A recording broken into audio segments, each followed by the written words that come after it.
Boa noite, irmãos. É um prazer enorme revê-los e podemos juntos compartilharmos de mais um estudo da Bíblia.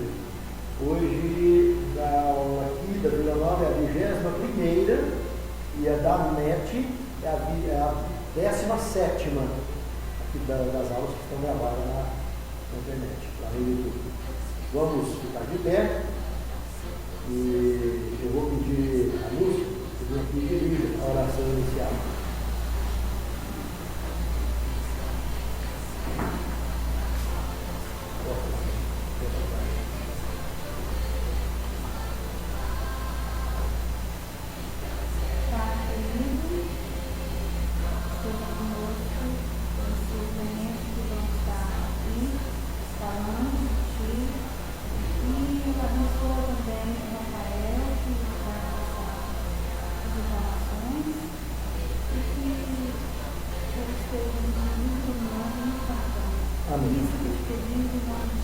Amém, Senhor. Muito bem, a aula passada nós entramos em detalhes interessantes. Nós vimos que dentro dos 2.300 anos de profecia que nós estamos estudando,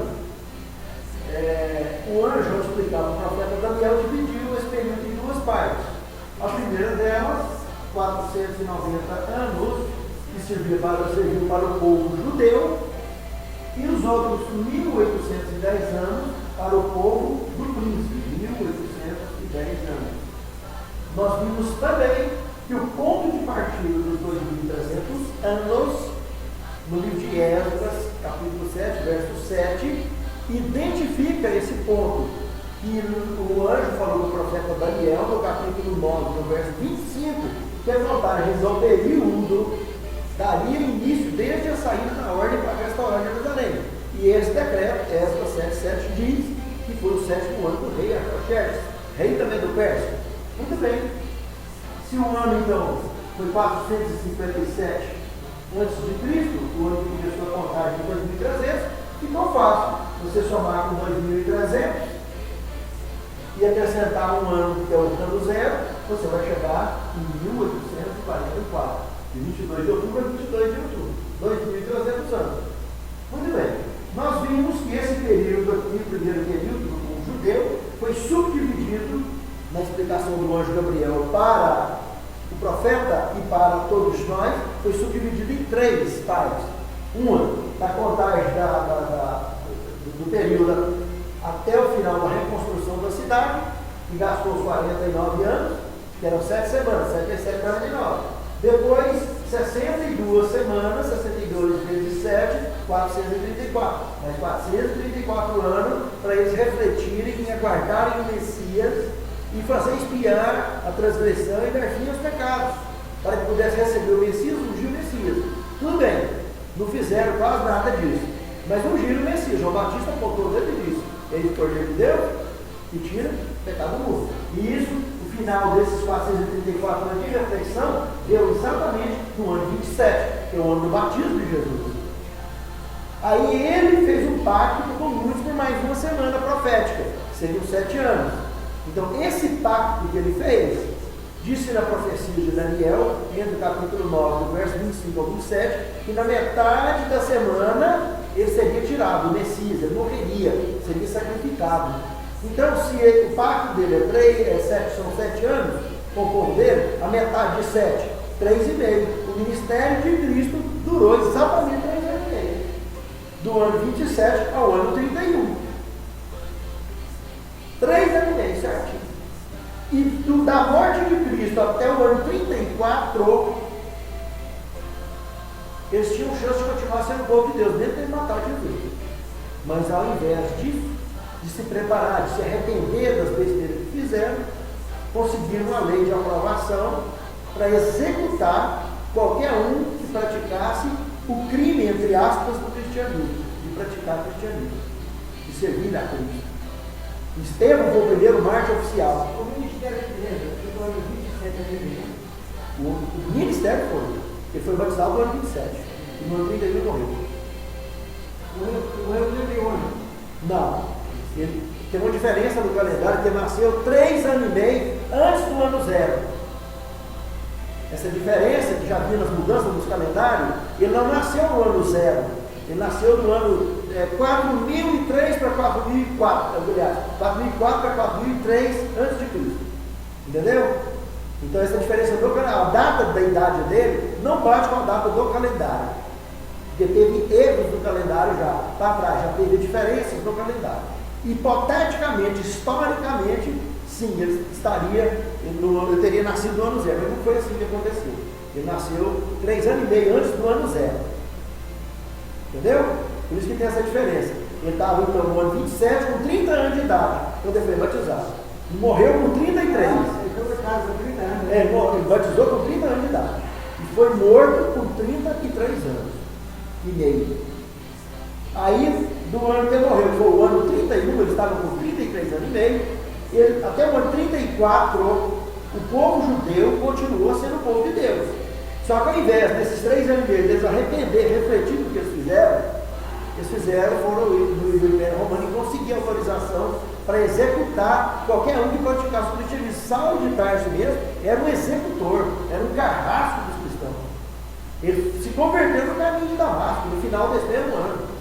Então, no ano 34, no começo do ano, Estevão foi o primeiro mártir cristão, morto oficialmente por decreto de lei.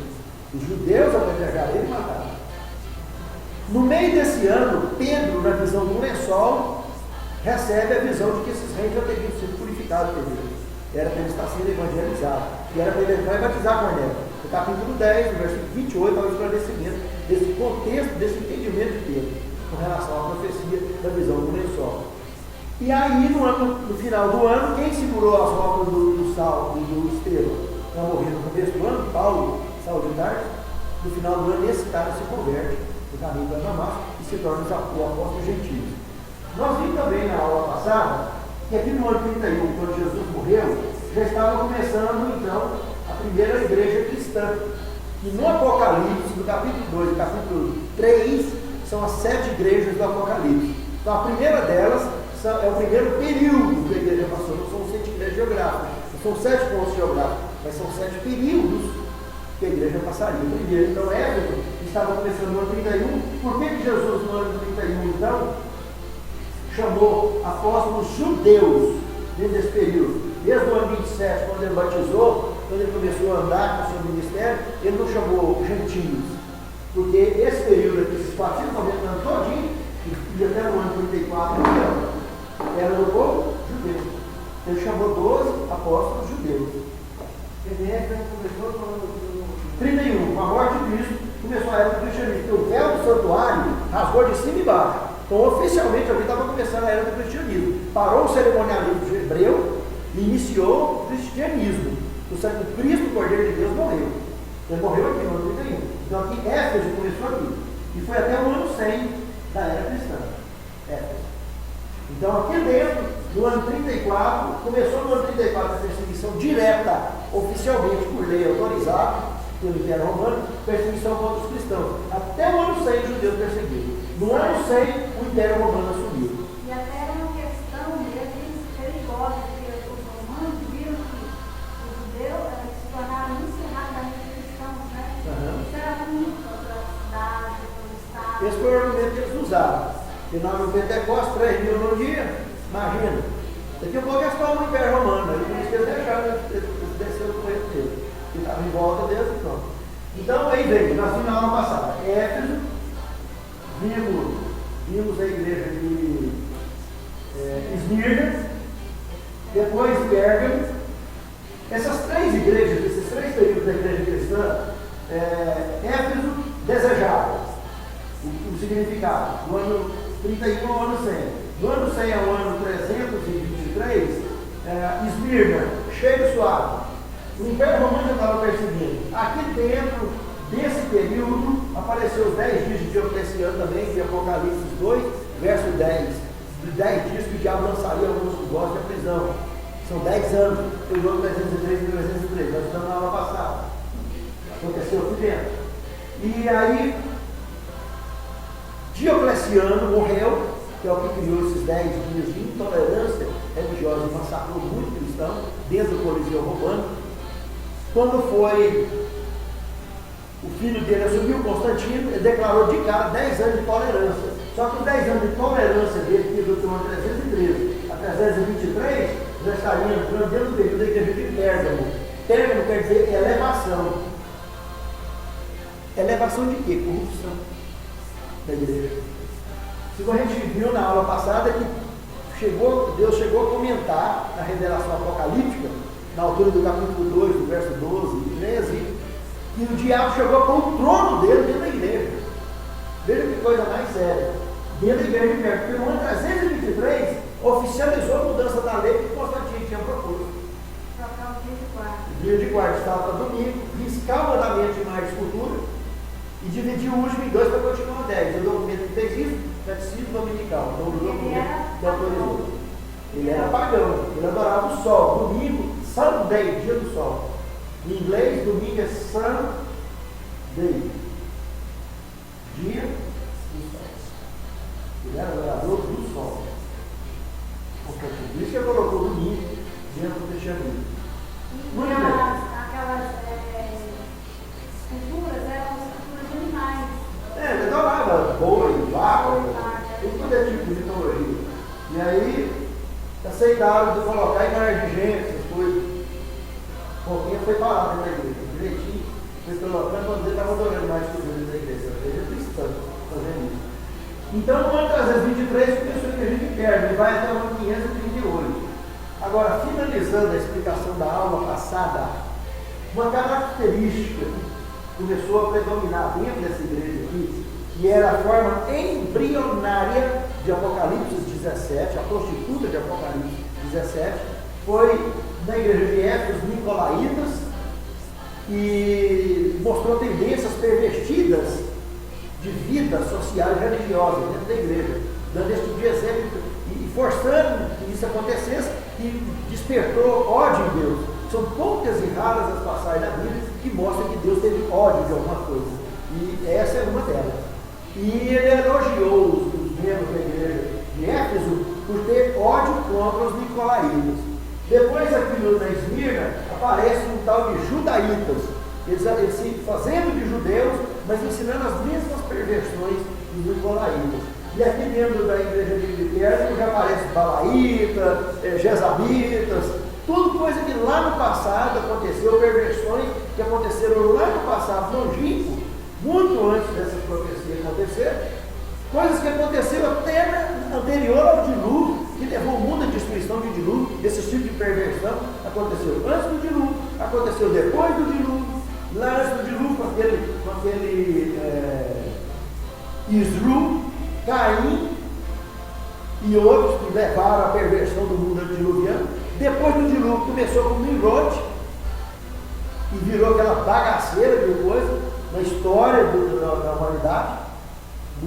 Deus tentando manter um vínculo religioso e o diabo em cima tentando perverter o povo de Deus. E aqui na igreja, nos 7 períodos cristãos, e a última igreja vai ver Jesus voltar, que é a nossa exatamente aqui de fora, começou a perversão embrionária aqui dentro desse período, dessa Babilônia.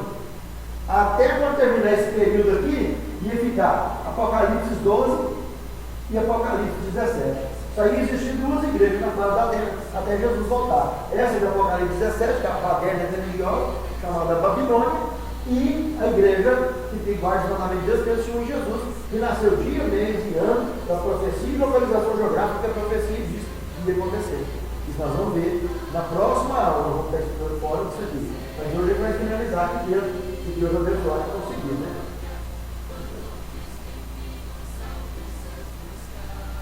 Muito bem. Hoje, para entrar na igreja de Tiatira, tem que estudar Tiatira, Sardes e Filadélfia, essas três aqui que está faltando. Eu comentei também na aula passada que aqui dentro da primeira igreja de Éfeso abriu o primeiro selo de Apocalipse, na segunda igreja abriu o segundo selo de Apocalipse, e na terceira igreja abriu o terceiro selo de Apocalipse, capítulo 5 e capítulo 6. Dentro da igreja de Tiatira, que nós vamos estudar agora, que vai no ano 538, até o ano de 1798, São 1260 anos de acontecimento. Olha o nome, você aqui atrás foi Pérgamo, que quer dizer elevação, e o selo que abriu do dentro da igreja de Pérgamo é o cavalo preto. Preto quer dizer o quê? Apostasia. Pensa. Isso aqui é muito característico com o momento da história que a igreja estava vivendo. Porque o que aconteceu no ano 538? O que tinha acabado de acontecer? A liberação da supremacia papal. Justiniano, no ano 533, tinha simplesmente liberado, dado a cidade de Roma para o Papa. Qual foi o ano? 533 da era cristã. E aí o que aconteceu? O país virou um país dentro de outro país. Hoje o Vaticano é um país dentro do país. Antes era só uma cidade. Hoje ele é um país. O Papa é seu presidente e os seus cardeais são seus ministros. É um país dentro de outro país. Hoje o Vaticano. Isso é oficialmente contado como um país no mundo, o Vaticano. É um país dentro de outro país. Então, nós temos aqui hoje, por exemplo, dentro dessa profecia, 3 selos fechou aqui, né? Abriu aqui, do Apocalipse. E só dentro da igreja de Tiatira, nós temos os outros 3 selos abertos. Só para você ver que coisa mais impressionante. Se tem 7 selos do Apocalipse, 3 abriu. Um da igreja de Éfeso, outro da igreja de Esmirna, outro da igreja de Pérgamo. Os outros 3 abriram dentro da igreja de Tiatira. E o 7º selo é a volta de Cristo levando a gente de volta para o céu, que é Apocalipse 8, verso 1. É a meia hora profética, que literalmente vai nos levar de volta ao céu. Esse é a abertura do 7º selo, só isso. Houve silêncio no céu por meia hora. Apocalipse 8, verso 1. Mas os outros 3 selos, os outros 6 selos abriu dentro dos 2.300 anos, dentro do período do povo cristão. Mas vamos aqui então, para entender a igreja de Tiatira, nós temos que fazer um paralelo profético rápido sobre as profecias de Daniel e Apocalipse. Vamos lá. Vou colocar aqui. Daniel 2, volume 1. Daniel 7, volume 1. Daniel 8, volume 1. Apocalipse 13, volume.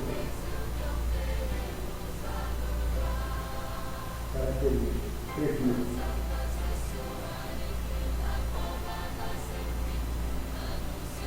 Fecha aqui,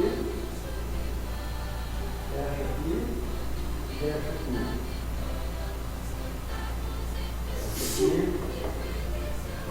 aqui. Nós vamos preparar perfil. O perfil das características que vão aparecer aqui. Então, vamos lá então. Se nós estudarmos Daniel 2, lá vai falar da estátua, com vários metais diferentes. Cabeça de ouro, a visão que o profeta teve, o rei teve, Nabucodonosor teve a visão. O profeta teve a interpretação de Deus, a bênção de interpretar o sonho que ninguém deu conta. E o sonho que o rei Nabucodonosor teve, ele sonhou com a imagem dele mesmo, feita em escultura, com vários metais. O primeiro metal, segundo a interpretação do capítulo 2 de Daniel, representava o reino babilônico. Então, Daniel 2 fala da cabeça de ouro. Representava a Babilônia.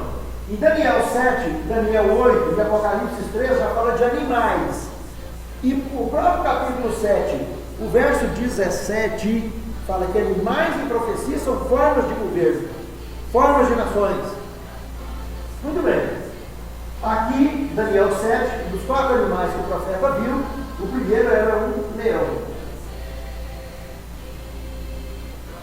O leão representava a Babilônia. Daí a interpretação na própria Bíblia. Vou lá também.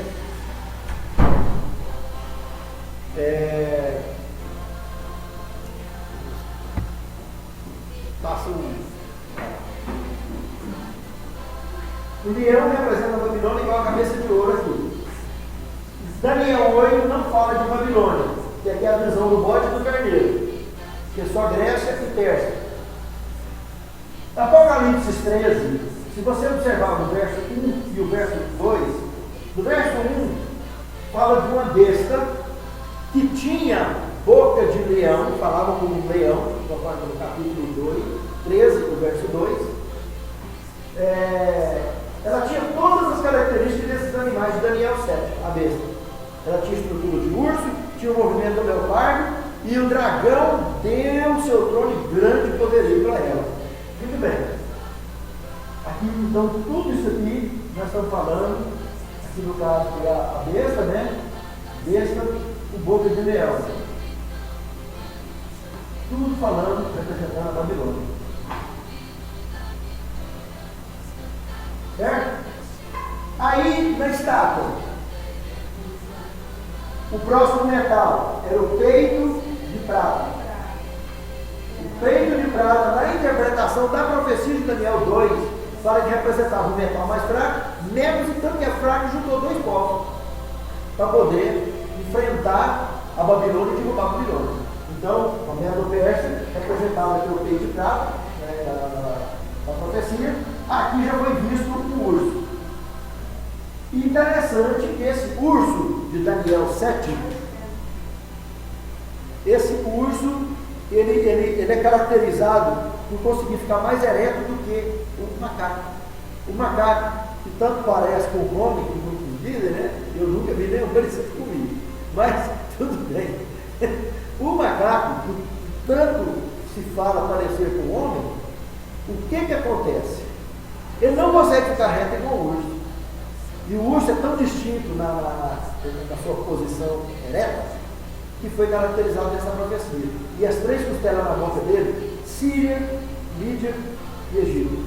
As três principais potências conquistadas pela Medo-Pérsia, que sustentou a monarquia do seu governo durante o tempo do velho mundo daquela época e depois governou. Até essa característica tinha na profecia, com três costelas na boca.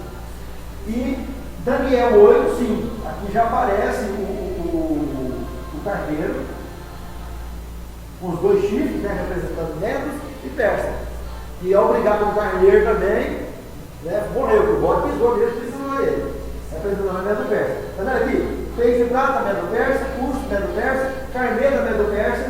Lá na besta do Apocalipse, ela disse que ela também tinha, essa besta aqui, ela tinha também os pés de urso. Apoio, Estado e Igreja, porque besta é outro animal.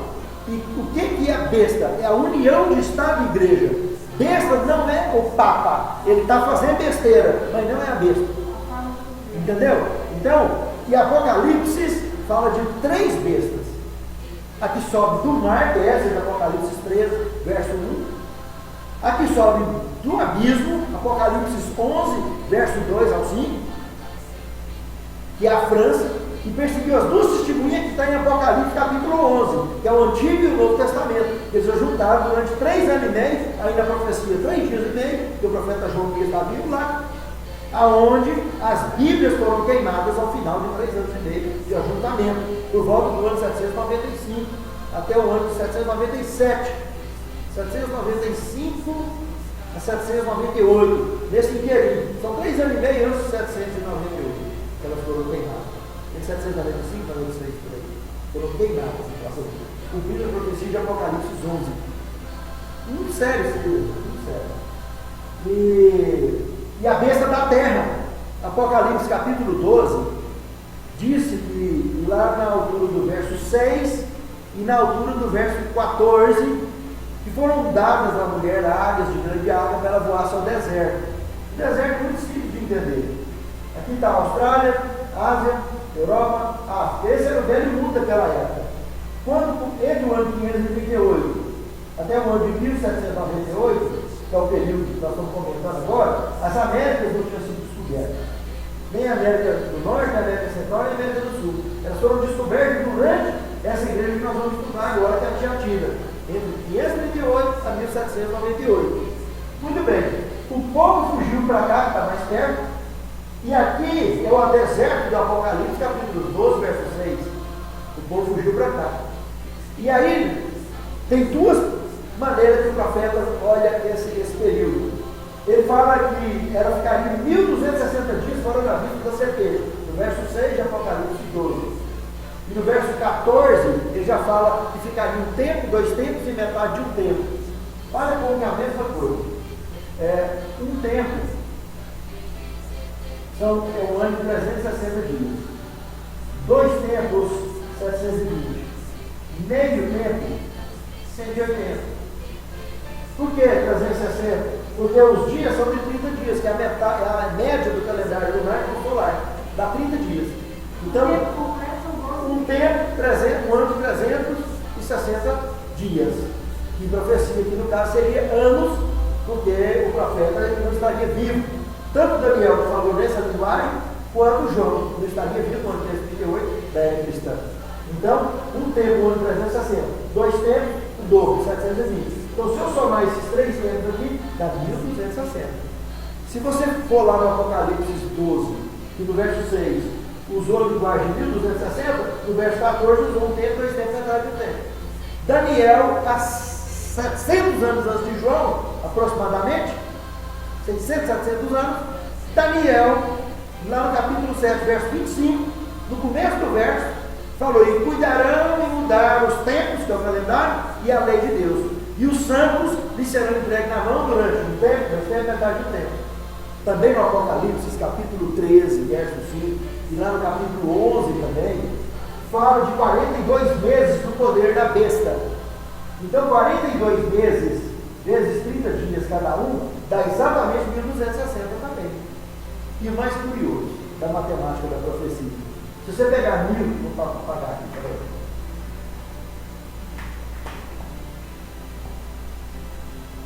Se você pegar 1798, que é quando acabou a perseguição da supremacia papal, e diminuir de 538, que foi quando começou, 8 menos 8 nada, 9 menos 3, 6, 7 menos 5, 2, 1. Dá quantos anos? E quantos lugares diferentes da Bíblia falando do mesmo assunto? João, Daniel viveu antes de João, uns 600 e tantos anos. E quando que aconteceu? Depois de João. No ano 538 começou a acontecer, até o ano de 1798. 1260 anos. E quantos anos antes João viu? Centenas de anos antes João viu? E quase 700 anos antes. Para 500 depois. Mais de 1000 anos o profeta Daniel viu essa mesma visão. Escreveu e narrou. Um falou em hebraico, tinha uma cultura, uma época diferente, uma linguagem diferente, mas a mesma linguagem, o mesmo paralelismo que o Espírito Santo explicou para Daniel, que nos chega até hoje, explicou para João, que viveu quantos anos depois dele? Quase 600 anos, mais de meio século depois. É impressionante a forma que Deus usou para transferir conhecimento e revelar os acontecimentos proféticos para a humanidade.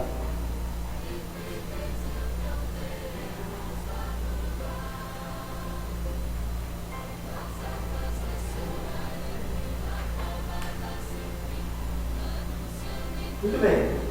Peito de prata, da estátua, aí voltando aqui, tem a cintura de bronze.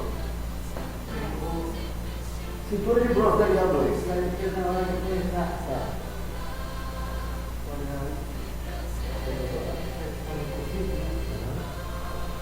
Muito bem. A cintura de bronze da estátua, vamos 10 para 7.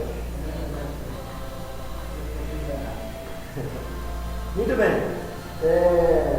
A cintura de bronze da estátua, na profecia, na interpretação da própria profecia do capítulo 2, bem em casa, depois do capítulo 2 de Daniel, vai falar que representa o reino grego. E veja bem, o bronze é bem mais inferior do que a prata, um povo bem mais fraco ainda, e dominou dentro do Pérsia. E aqui aparece o leopardo, no capítulo 7 de Daniel. E esse também achei muito interessante. Esse leopardo tinha 4 cabeças na visão, animal totalmente mitológico. Mas olha bem, Alexandre o Grande, representado pelo leopardo, quando esse cara morreu, o reino da Grécia foi dividido em 4 partes. Esse 1360 anos da Inquisição. Período da Inquisição. Período da Inquisição. Visto por Daniel lá, 600 anos de Cristo, e visto por João, quase mais de meio século antes de acontecer. Então, meus irmãos, o leopardo tinha 4 cabeças. Quando Alexandre o Grande morreu, o reino dele foi dividido entre os 4 generais que ele tinha: Lisímaco, Cassandro, Silueto e Ptolomeu. Veja que coisa mais interessante. Os generais tomaram o reino. Não é por questão de ter ou perder, é porque eles tomaram. Os 4 generais tomaram o reino e dividiram entre eles. Porque o Alexandre era um cara muito fera para administrar, muito fera para estratégia de guerra. O cara era fera. E esses generais dele eram escolhidos a dedo, era tudo da natureza dele. Então, quando ele morreu, esses 4 caras era potência demais. Resolveram dividir entre si e pronto, saíram na rua, sem grande. Dividiram e ficou tudo certo. Então, o leopardo, com 4 cabeças. Como é que combina essa visão profética? Agora, no Daniel 8, já era o bode. O bode tem uma característica interessante com o bode. Na profecia dele, diz que ele tinha, no primeiro lugar, ele tinha um chifre só, representando, claro, o mesmo Alexandre aqui, né? O cara era fera. E aí, quando esse chifre caiu com a briga com o carneiro morreu, pisoteou ele e acabou com a raça dele. Mas esse bode aqui, esse chifre caiu, ele ficou meio calmo de chifre. O que nasceu no lugar desse chifre? Certo? Não, a ponta pequena. Os 4 chifres que nasceram nele, os 4 generais, os 4 reinos, aparece num deles uma ponta pequena. E na ponta pequena representava exatamente o papado. E a ponta pequena é que falaria grandiosamente e pisar a verdade, etc. E tanto a Bíblia falou. E agora você vai aqui no Apocalipse, capítulo 13, a besta tinha boca de leão, pés de urso e os movimentos do leopardo. Veja que coisa mais interessante. Tanto o anjo quanto o profeta não teve outro recurso a não ser recorrer à mitologia desses animais de 4 asas, 4 cabeças, que não tem na fauna, né? Desse jeito, para poder ilustrar o mais próximo possível a estupidez humana de lutar contra a verdade, de lutar contra o povo de Deus, de pisar a verdade.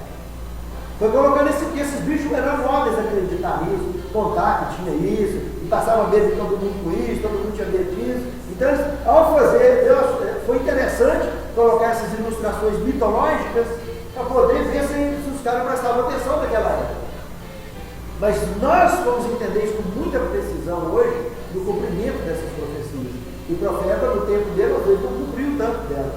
Mas o que vinha para frente, o papai nem estava muito lá na frente, tá bom? Então, e a bênção, chega na bênção, ela junta tudo isso aqui num só. Veja que coisa mais interessante, né? Vamos agora então a Babilônia, a Medo-Pérsia, a Grécia,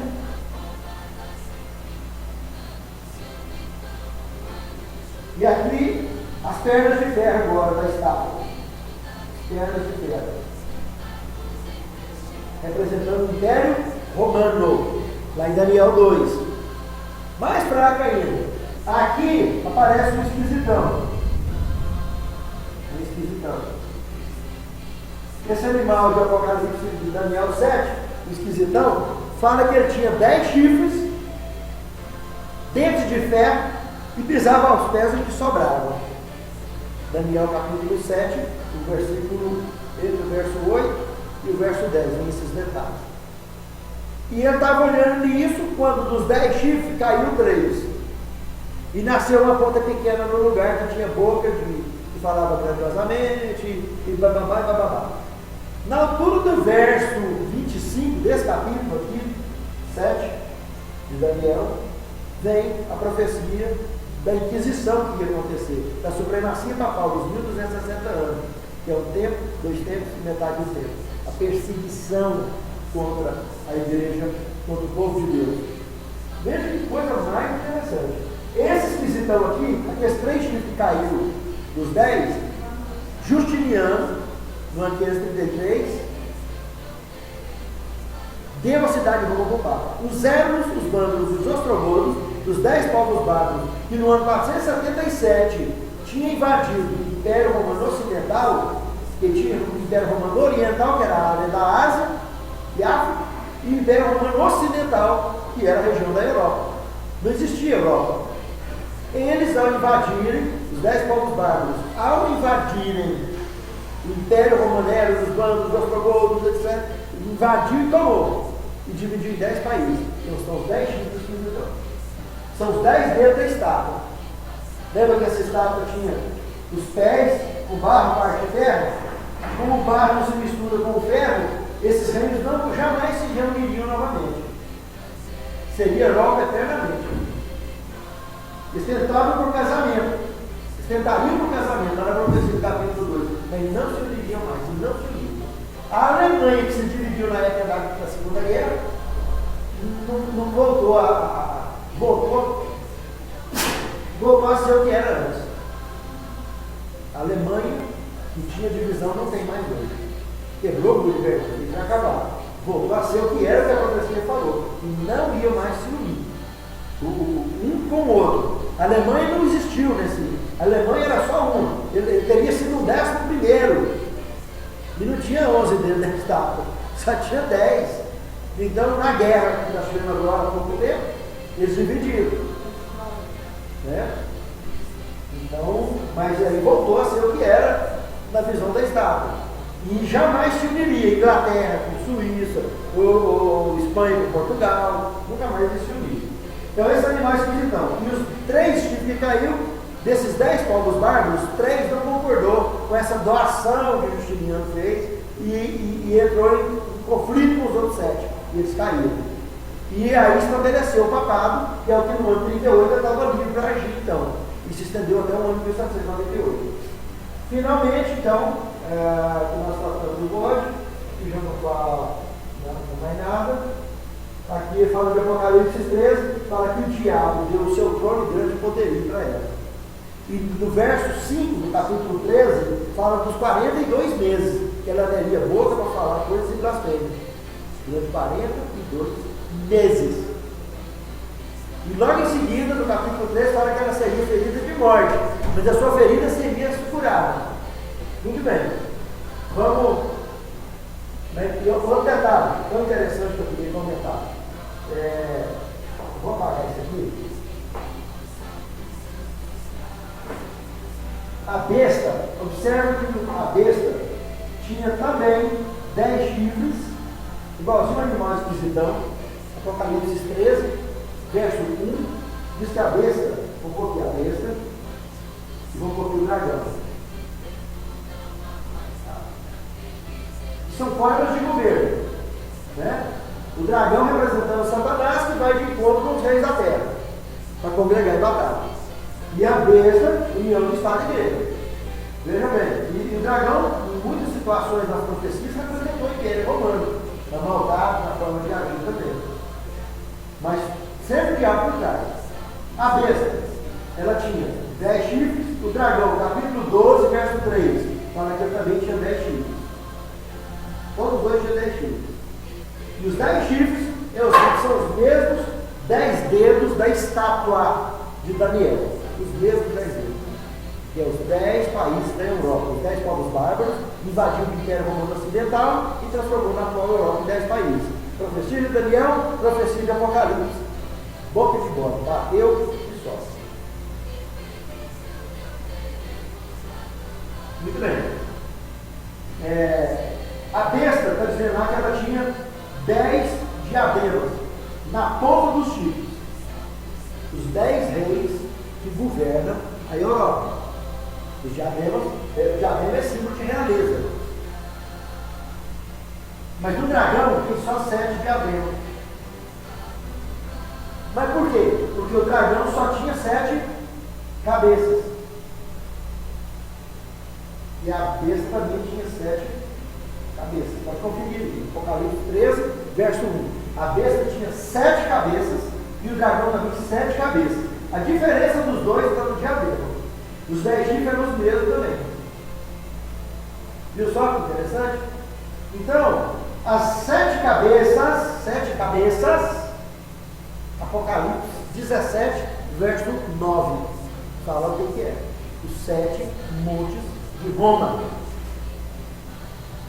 São 7 montes sobre os quais a prostituta está sentada. Quirinal, Esquilina, Virinal, aqueles 7 montes.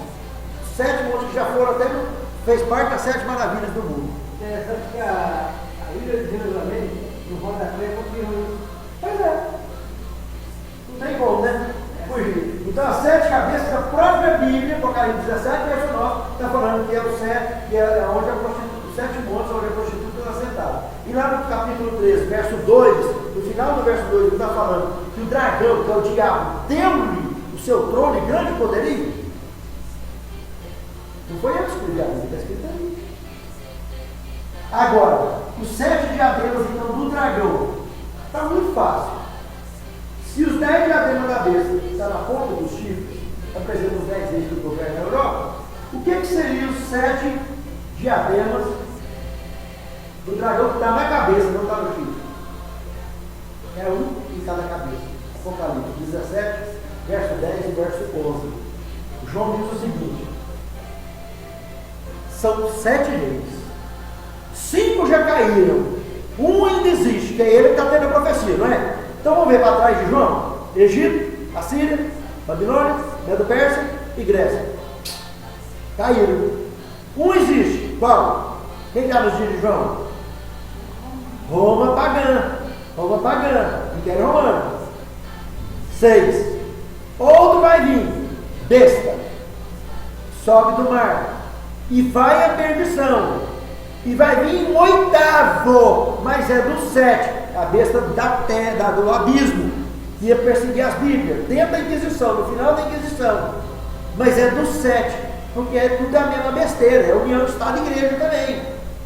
E a da terra, se fosse contar mais uma aí, que ele não falou, mas se fosse falar de mais uma, que ia nascer na terra, lá no Apocalipse, no capítulo 12, que fala da mulher pura, no capítulo 17 fala da impura, mostra que o dragão lançou a água da sua boca como um rio, para fazer arrebatar a mulher. Águas de profecia é o quê?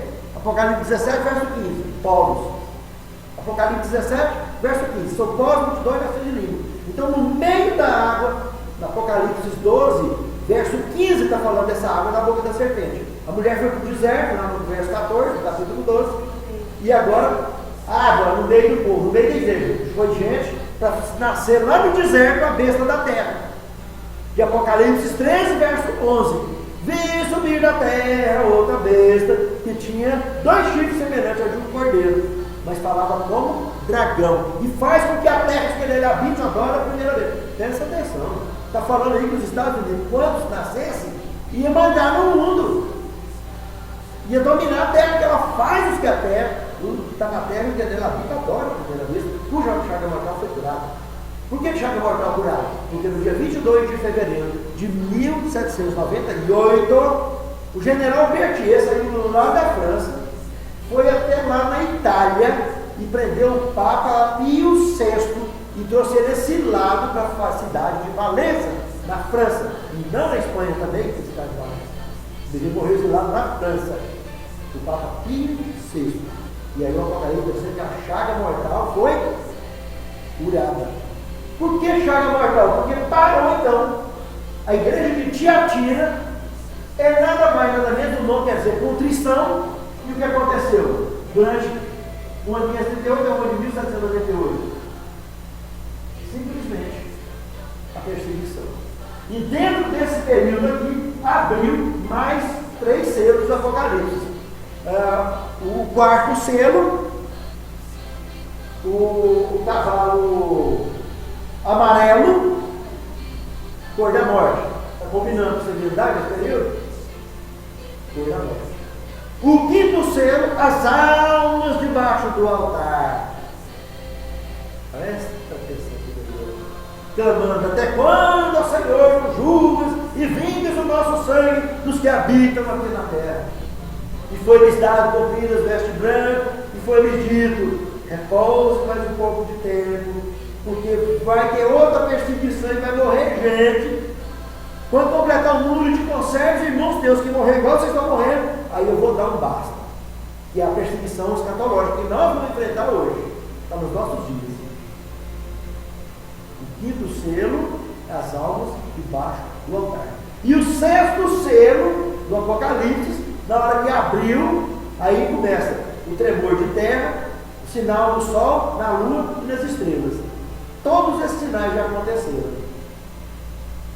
O tremor de terra de Lisboa, 3 de novembro de 1755, 19 de maio de 1780, o escurecimento do sol, e 1 de novembro de 1833, a queda de estrelas no meteoro de cabeça. E completa os acontecimentos do sexto selo. Completa não, continuam, porque nós ainda hoje estamos no sexto selo apocalíptico. Jesus vai voltar dentro do sexto selo apocalíptico. Então, eles abriram todos três. Então, eu já disse, o primeiro dos 7 selos do Apocalipse abriu na primeira igreja, o segundo abriu na segunda, o terceiro selo abriu na terceira igreja, o quarto, o quinto e o sexto abriu dentro de Tiatira, desse período da supremacia papal. E nós estamos no sexto até hoje. Aí dentro do sexto abriu a igreja de Sardes, quer dizer o que permanece, que vai até 1833. E finalmente, na Filadélfia, que vai até 1844. Filadélfia, amor fraternal. Então, Sardes é o que permanece. Então, presta atenção: 1798, quem é que permaneceu? Não foi verdade? Ela não foi pisada durante 1260 anos. E quem que venceu? Não foi a reforma protestante? Morreu gente. Venceu. Foi declarada liberdade religiosa. Então ela venceu. Então o que permanece é a nossa igreja? Sardes. E finalmente, de 1833 a 1844, aparece Guilherme Miller, estudando essa profecia dos 2.300 anos e muitas outras, que outros já vinham estudando antes dele, não conseguiu encaixar o quebra-cabeça, e ele conseguiu encaixar até dia, mês e ano. Entendeu tudo, mas deu um furo, cometeu uma mancada. Ele interpretou que a terra era o santuário. E naquele fato do Apocalipse capítulo 15, mostrar que se encheu de fumaça quando os anjos estavam voltando para vir para a terra, é inteiro lá em 2 Pedro capítulo 3, verso 8 ao 13, dizer que os elementos ardentes se fundirão e a terra as almas que queimarão, é a volta de Cristo. Mas no dia 22 de outubro de 1844, o que a Bíblia estava dizendo é que apenas Jesus ia sair do lugar santo, do santuário celeste, e passar para o lugar santíssimo. Ele ia parar de trabalhar só como advogado e intercessor por nós e ia acumular mais uma função para cá, porque ele ainda estava dentro do tempo da graça, que é a função de juiz.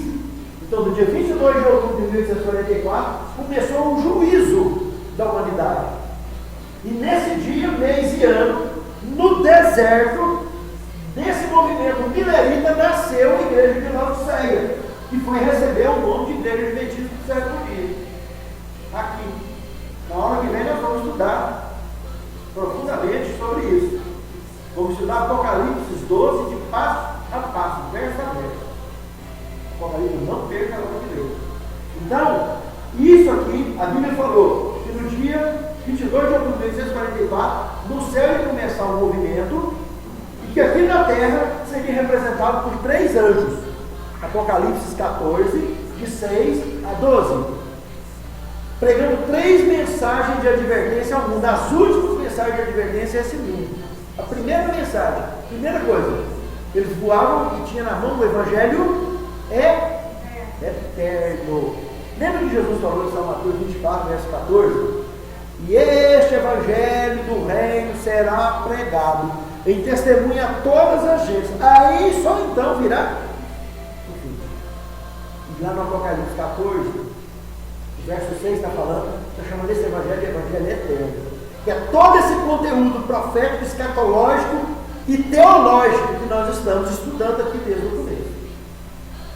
É bíblico, trocando uma linguagem bem simples para não conversar de nada de lógica, Bíblia. As simples palavras de Deus. Jesus falou que a obra do Espírito Santo seria convencer o mundo do pecado, da justiça e do juízo. E isso é a classificação das boas novas para os nossos dias. Desde que o Espírito Santo está aqui, era isso que os apóstolos tinham que pregar para as pessoas. As boas novas era isso. Quem vai converter as pessoas? O Espírito Santo. Quem vai convencer? Você. Eu. Essa é a nossa missão. Nós temos que convencer. Quem vai converter é o Espírito Santo. Você faz a sua parte, desde que Deus faz a dele. Pode até ser que você planta e outro colhe. Não tem importância. A seara, o dono da roça, não é você, não sou eu. É Deus. Mas o importante é você fazer a sua parte. O fato é que você é o servo de Deus, é o mensageiro. Todos nós somos anjos. Anjo quer dizer mensageiro. Quando falou que eu vi 3 anjos voando para vencer, eu vou dizer, vi 3 mensageiros voando, representando os pregadores humanos na terra. E a primeira mensagem? O primeiro seguiu dizendo: temei a Deus e dai-lhe glória, porque vinda é a hora do seu juízo. E adorai, presta atenção nesse trecho, lá no Apocalipse. Adorai aquele que fez os céus, a terra, o mar e as fontes das águas. Agora em Êxodo capítulo 20, verso 8 a 11. Compara o mandamento do sábado, se não é um trecho do mandamento do sábado. Gente, não vê quem não quer. Se está falando que Deus vai voltar, é adventismo. Se está mandando adorar aquele que fez os céus, a terra, o mar e as fontes das águas, está falando para guardar o sábado. No verso 12 do Apocalipse 14 está falando: aqui está a paciência do santo, quem tem a perseverança do santo e guarda os mandamentos de Jesus. É muita coincidência. Esse povo nasceu no dia 22 de outubro de 1544, no dia que terminou a profecia, dia 10 anos da profecia livre, nasceu no deserto, que é nos Estados Unidos da América, e nasceu pregando as 3 mensagens evangélicas. A mensagem do santuário é exclusiva da igreja adventista do sétimo dia. Ninguém fala nisso. Até guardar sábado tem outras igrejas que guardam. Batista do sétimo dia guarda, o judeu guarda e muitos outros. Alguns outros guardam. Não são muitos, mas guardam. E outros que saíram de dentro da igreja, fundando outras igrejas. Agora, o que é interessante, períodos da igreja verdadeira, quantos períodos fizeram, que a Bíblia falou? 7 períodos. O 7º começou no dia 22 de outubro de 1944, nasceu lá no deserto, é nos Estados Unidos da América, aonde também nasceu a última besta, e de onde vai partir a última perseguição da década dominical. E esse segundo período, esse segundo quer dizer povo do juízo ou povo justo, não dizer quer dizer povo justo. E ele nada mais nada menos que povo do juízo. Toda a mensagem bíblica voltada para isso. E o que vem daqui para frente, a pregação do juízo, é nada mais nada menos, não é para ninguém ter medo, só para criar juízo. Só isso que a Bíblia está dizendo. Posso explicar a questão do Ronald Reagan com o Papa? É na próxima, 2 aulas para frente, na Apocalipse 17. É lá na frente. Se tocar na década de 80, já está na profecia. Daqui 2 aulas vamos estar tratando disso. Muito bem. Então vocês entenderam isso aqui? Fechou direitinho? Então, biblicamente, essa igreja nasceu no deserto, Apocalipse, que é os Estados Unidos da América. Tudo aconteceu no dia, mês e ano, e localização geográfica que a profecia falou. Esse é o povo de Deus nos últimos dias. Está cheio de gente dentro dessa igreja, salvo e perdido, como em todas elas, porque tijolo nunca salvou ninguém. Quem salva é Cristo pela sua graça. Mas esse é o povo de Deus, essa é a igreja de Deus, esse é o movimento de Deus, e não tem conversa. Aqui não tem ninguém igual a gente. Tem quem sabe mais, quem sabe menos, quem é mais bonito, quem é mais feio, quem é mais forte, quem é mais fraco. E assim é o mundo inteiro. Com quem sabe mais você aprende, com quem sabe menos você ensina. Assim é aqui, assim é no mundo, em qualquer lugar. Agora, esse povo está incumbido de pregar a mensagem. Então quer dizer uma coisa, saiu de dentro dessa igreja, vai montar outra, está inventando o 8º período, que só tem 7 na Bíblia. Não adianta sair dela para montar outra. É aqui dentro que tem que ser resolvido tudo, para a honra e glória de Deus, porque o dono dessa igreja é Deus, não é eu, nem você, nem ninguém. Essa igreja, o dono dela não é mortal, é imortal. Ele é eterno, é o Criador. Então é aqui dentro que tem que ser resolvido tudo que tem que ser resolvido. E em paz, para a honra e glória de Deus, baseado em amor, em serviço cristão, inspirado no sacrifício de humildade de Cristo. Ele é a referência de conduta nossa. Então, isso é o que a profecia mostrou, isso é o que a Bíblia apresenta. Que Deus abençoe a mim, a você, meu querido irmão, minha querida irmã, que nós possamos ter isso de consciência e assim viver. E até a próxima aula, se Deus quiser. Então, fechou, né?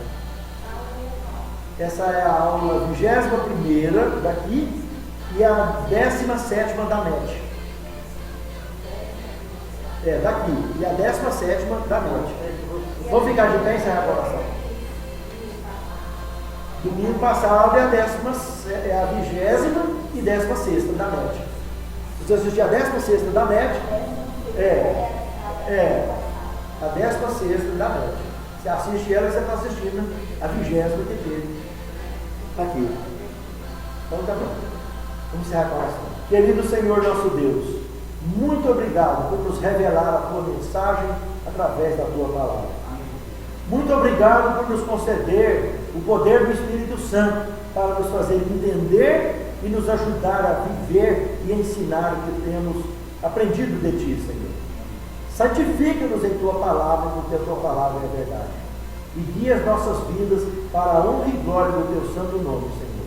Faça-nos uma vida aberta, lida e revida pelo mundo ao nosso redor. É o que te suplicamos, agradecidos, em nome de Jesus. Amém.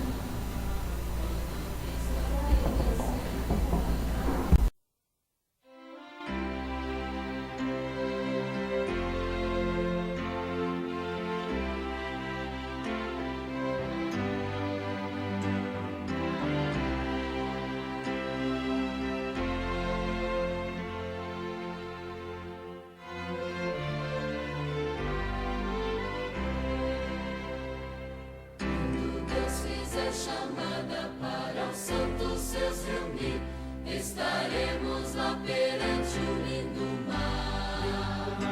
Quando Cristo aqui descer e para a glória os conduzir, que feliz reunião teremos lá no lar.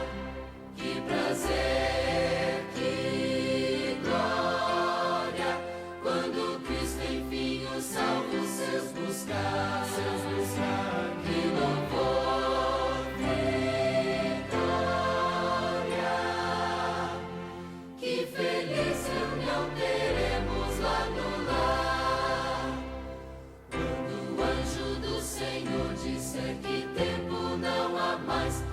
Feliz eternidade começar e passados para sempre desta vida os tristes anos.